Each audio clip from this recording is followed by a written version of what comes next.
दोस्तों, एक बार फिर आपका हमारे YouTube चैनल पर स्वागत है। विद्युत चुंबकीय सिद्धांत के हिंदी वर्जन का ये हमारा फर्स्ट लेक्चर है, जिसमें हम आवेशित कण की गति के बारे में अध्ययन करेंगे। आवेशित कण की गति फर्स्ट। इस लेक्चर में हम अनुदैर्ध्य समरूप विद्युत क्षेत्र में इलेक्ट्रॉन की गति एवं विद्युत क्षेत्र में इलेक्ट्रॉन की ऊर्जा के बारे में अध्ययन करेंगे।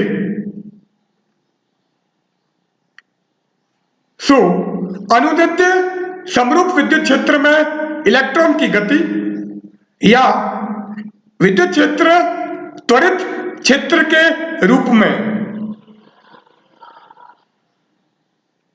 अब यहां पर हमने दो धातु की प्लेट दर्शाई है। एक धातु की प्लेट A है और दूसरी B है। तो ये दोनों धातु की प्लेटें हैं। इन दोनों प्लेटों के मध्य की दूरी D है। प्लेटों को किसी दिष्ट शक्ति प्रदाय से जोड़ा गया है। जैसे ही इन प्लेटों को दिष्ट शक्ति प्रदाय से जोड़ते हैं तो ये आवेशित हो जाती हैं। इससे प्लेट A को धनावेश जबकि प्लेट B को ऋणावेश मिलता है। चूंकि प्लेट A धनावेशित है एवं प्लेट B ऋणावेशित है, इसलिए इन दोनों प्लेटों के मध्य एक विद्युत क्षेत्र स्थापित हो जाता है। इस विद्युत क्षेत्र को हमने यहां पर E कहा है। विद्युत क्षेत्र की दिशा धनावेशित प्लेट से ऋणावेशित प्लेट की ओर होगी, अर्थात विद्युत क्षेत्र E A से B प्लेट की ओर होगा। यहां पर हमने विद्युत क्षेत्र की दिशा दर्शाई है। यह विद्युत क्षेत्र E है। प्लेटों का आकार उनके मध्य की दूरी D की तुलना में अत्यंत अधिक होता है। यह संपूर्ण प्रायोगिक व्यवस्था है। इस संपूर्ण प्रायोगिक व्यवस्था को हमने निर्वात में रख दिया है तथा प्लेट B को भू संपर्कित किया गया है।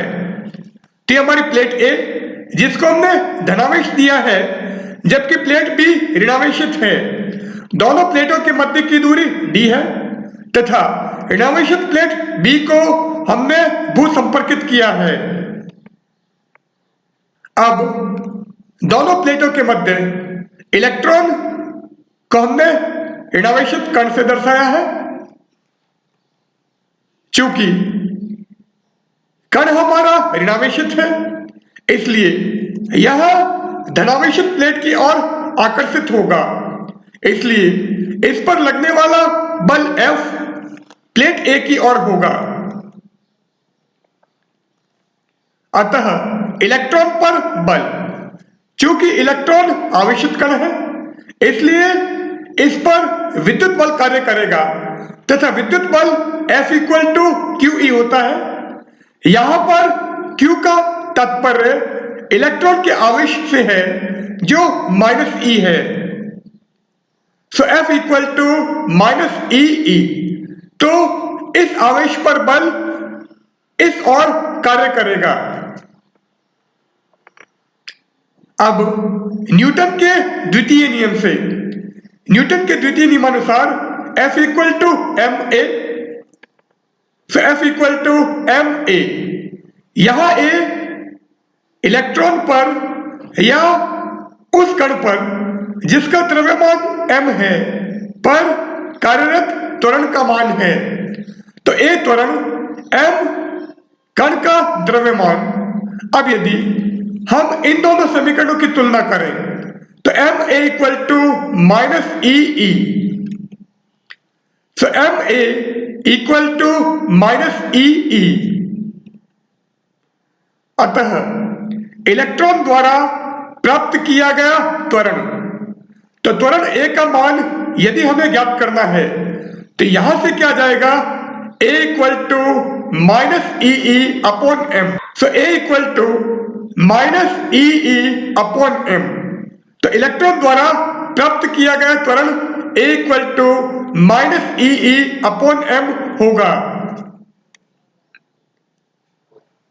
इस त्वरण में ऋणात्मक चिन्ह यह दर्शाता है कि इलेक्ट्रॉन विद्युत क्षेत्र E की दिशा के विपरीत दिशा में त्वरित होता है। चूंकि इलेक्ट्रॉन की दिशा प्लेट A से B की ओर है, जबकि इलेक्ट्रॉन प्लेट B से A की ओर गति कर रहा है, अर्थात इलेक्ट्रॉन विद्युत क्षेत्र E की विपरीत दिशा में त्वरित होता है। अब यदि दोनों प्लेटों के मध्य एक धनावेश हो तो क्या होगा? तो यहां पर हमने एक धनावेशित कण दर्शाया है। चूंकि यह कण धनावेशित है, इसलिए इस पर बल विद्युत क्षेत्र की दिशा में कार्य करेगा, अतः यह कण A से B की ओर त्वरित होगा। सो इस पर लगने वाला बल F प्लेट A से B की ओर होगा। माना E कैपिटल E एवं M का मान समय के साथ नियत रहता है। यह E इलेक्ट्रॉन का आवेश है, कैपिटल E विद्युत क्षेत्र की तीव्रता है, जबकि M आवेशित कण का द्रव्यमान है। विद्युत क्षेत्र में इलेक्ट्रॉन की गति किसी बिंदु आवेश की गति के समान होती है। अब गति के समीकरण से v equal to U plus A T, यह u प्रारंभिक वेग, v अंतिम वेग, a त्वरण एवं t समय है। यदि x0 इक्वल टू 0 पर u इक्वल टू 0 हो, अर्थात प्रारंभिक स्थिति में कण का वेग 0 हो तथा इलेक्ट्रॉन का त्वरण अभी हमने निकाला है माइनस ई अपॉन एम, तो यहां पर हम u को 0 एवं a को माइनस ई अपॉन एम रखें तो v क्या होगा, v equal to minus E upon M into T. T समय पश्चात इलेक्ट्रॉन की स्थिति। अब यदि टी समय पश्चात इलेक्ट्रॉन की स्थिति निकालनी हो तो वो क्या होगी? चूंकि गति के द्वितीय समीकरण से x equal to U T plus half A T square तथा u का मान 0 है एवं a का मान माइनस ई अपॉन एम है, तो यदि हम u की जगह 0 एवं a की जगह माइनस ई अपॉन एम रखें तो x क्या होगा, minus half E upon M T square. इस प्रकार इलेक्ट्रॉन का विस्थापन विद्युत क्षेत्र की विपरीत दिशा में होगा, अर्थात यदि विद्युत क्षेत्र हमारा प्लेट A से B की ओर है तो इलेक्ट्रॉन हमारा प्लेट B से A की ओर विस्थापित होगा। स्थिति x पर इलेक्ट्रॉन का वेग। गति के तृतीय समीकरण से v square equal to U square plus twice A X. अब अगर यहां पर हम u को 0 रखें तो v equal to root of twice A X, तो v equal to root 2ax। अब a बराबर माइनस ई अपॉन एम है, तो इस a की जगह मैं माइनस ई बाई एम रखूं तो v क्या हो जाएगा, v equal to root of 2ई अपॉन एम इंटू एक्स।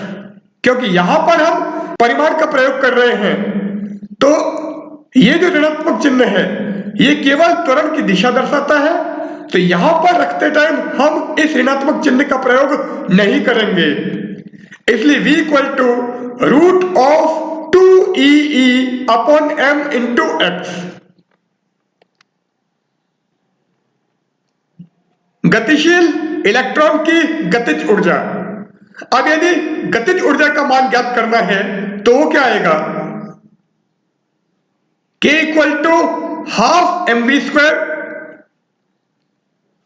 चूंकि v equal to root of 2e upon m into X है, तो यदि हम इस v की जगह ये रखें तो गतिज ऊर्जा क्या होगी, k equal to half m into twice E upon m into X. अब m से m कैंसिल होगा, 2 से 2 कैंसिल होगा, so k equal to E X. So k equal to E into X. चूंकि इलेक्ट्रॉन का आवेश निश्चित है, विद्युत क्षेत्र की तीव्रता का मान स्थिर है, इसलिए गतिज ऊर्जा का मान विस्थापन x के समानुपाती होगा। So k is directly proportional to x। अतः विद्युत क्षेत्र में इलेक्ट्रॉन की गतिज ऊर्जा इलेक्ट्रॉन की स्थिति पर निर्भर करती है। नाउ विद्युत क्षेत्र में इलेक्ट्रॉन की ऊर्जा।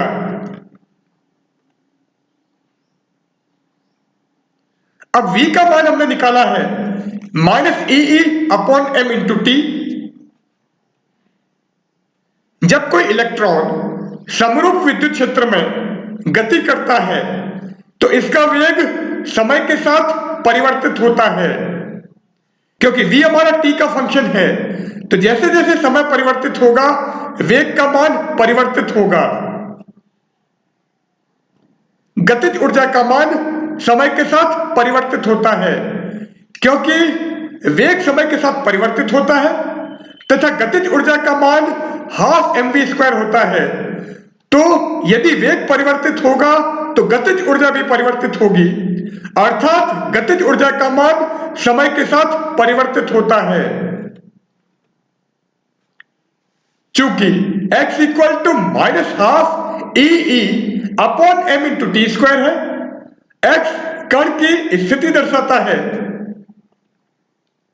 स्थितिज ऊर्जा का मान समय के साथ परिवर्तित होता है, क्योंकि x t का फंक्शन है, तो यदि t परिवर्तित होगा तो कण की स्थिति परिवर्तित होगी तथा स्थितिज ऊर्जा कण की स्थिति से संबंधित है, तो समय के साथ स्थितिज ऊर्जा का मान भी परिवर्तित होगा। यदि प्लेट A तथा B के मध्य विभवांतर V हो तो विद्युत क्षेत्र की तीव्रता तथा विद्युत विभव में संबंध है E इक्वल टू -dV/dx। अब F इक्वल टू -ee है, तो यहां पर हम E का मान -dV/dx रखें तो F क्या हो जाएगा, F equal to E dV/dx। चूंकि इलेक्ट्रॉन B से A की ओर गति करता है, अतः इसे dx विस्थापित करने में किया गया कार्य बराबर बल इंटू विस्थापन। So dw equal to F into dx, परंतु F का मान -e dV/dx है, तो इस F की जगह आप e dV/dx रखो तो dx से dx कैंसिल हो जाएगा। So dw equal to e dV/dx into dx, क्योंकि F की जगह हमने e dV/dx रखा है, तो dx से dx कैंसिल होगा, so dw equal to e dV। So dw equal to e into dV। अब स्थिति 1 से स्थिति 2 तक जाने में कुल किया गया कार्य W12 equal to integration 1 to 2 dw, परंतु dw का मान e dV है, तो e हमारा स्थिर है इसलिए इसको हमने बाहर निकाल लिया है। So W12 equal to E integration 1 to 2 dV। अब अगर हम इसका समाकलन करें तो V आएगा और लिमिट 1 to 2, तो ये क्या हो जाएगा E into V2 minus V1। So W12 equal to E into V2 minus V1।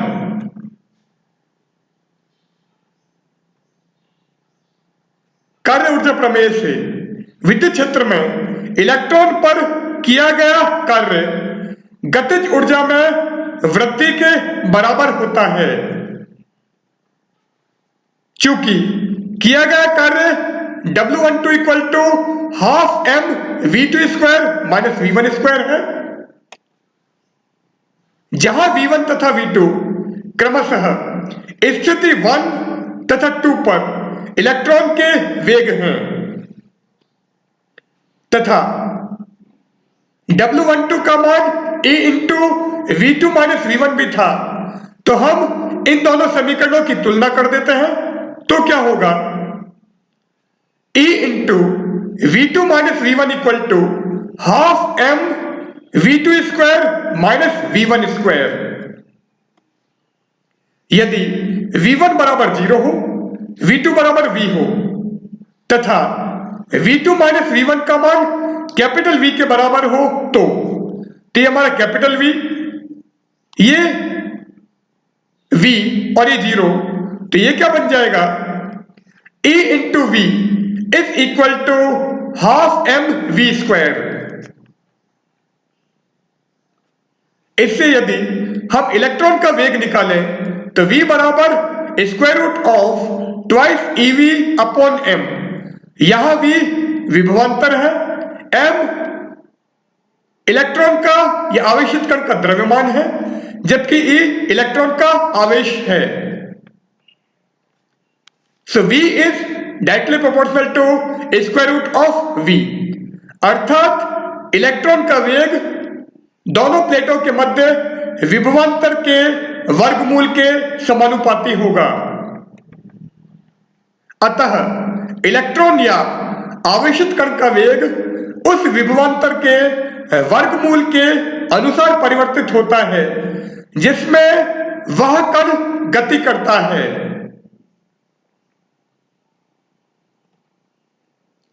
किसी आवेशित कण की ऊर्जा अत्यंत कम होती है, इसलिए इसे हम इलेक्ट्रॉन वोल्ट में मापते हैं। तो आवेशित कण की ऊर्जा का मान सदैव इलेक्ट्रॉन वोल्ट में मापा जाता है। अब यदि एक इलेक्ट्रॉन वोल्ट को परिभाषित करना हो तो वो क्या होगा, यदि एक इलेक्ट्रॉन 1 वोल्ट के विभवांतर में गति करता है तो इसके द्वारा ग्रहण की गई ऊर्जा 1 इलेक्ट्रॉन वोल्ट होती है। तो यहां पर हम हमारा लेक्चर एंड करते हैं। इस लेक्चर में हमने यदि कोई इलेक्ट्रॉन अनुदैर्ध्य समरूप विद्युत क्षेत्र में गति करता है तो उसकी गति किस प्रकार होगी उसके बारे में अध्ययन किया है। So good bye.